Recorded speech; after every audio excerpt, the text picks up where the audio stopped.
நீங்க எல்லாரும் பாகுபலி படம் பார்த்திருப்பீங்க. ஆனா உண்மையிலேயே ஒரு பாகுபலி இருந்தார்னு சொன்னா நம்புவீங்களா? எஸ். இப்போ அந்த ரியல் பாகுபலிய பத்தி சுருக்கமா பார்ப்போம். காலம் 6ஆம் நூற்றாண்டு. ஒரு அரசர் இறந்துடுறாரு. கை குழந்தையா இருக்கான் அவன் மகன். குழந்தையை எப்படி அரசரா அறிவிப்பது? அதனால அவனோட சித்தப்பாவை தற்காலிக அரசரா வைக்கிறாங்க.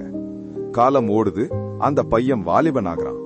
அரியணை திரும்ப கிடைக்கும்னு நம்புற நேரத்துல அவன் சித்தப்பா தன்னோட பையனையே இளவரசன் ஆக்கிக்கிட்டு உண்மையான வாரிசான நம்ம பாகுபலியையே கொல்ல ஆணையிடுறான். உயிர் தப்பிக்க ஓடினவன் ஒழியல, மக்களை சேர்க்கிறான், நியாயத்தை சொல்றான். சித்தப்பாவையும் அவன் மகனையும் போரிலே சாய்த்து அப்பா உட்கார்ந்த அதே அரியணையிலே மீண்டும் ஏறுறான்.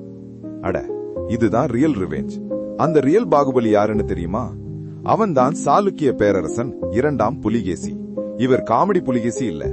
இந்திய வரலாற்றின் அசைக்க முடியாத பேரரசன் ஹர்ஷவர்தனையே போரில் தோற்கடிச்ச மாபெரும் வீரன். அதுக்கு மேல களப்பிரர்களை வென்ற பல்லவ மன்னன் மகேந்திரவர்மனையும் இந்த 2ஆம் புலிகேசி தோற்கடிச்சான்.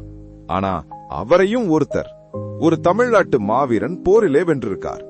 யாருன்னு தெரிஞ்சா கமெண்ட்ல சொல்லுங்க. அவனை பற்றிய தனி வீடியோ போடுறேன்.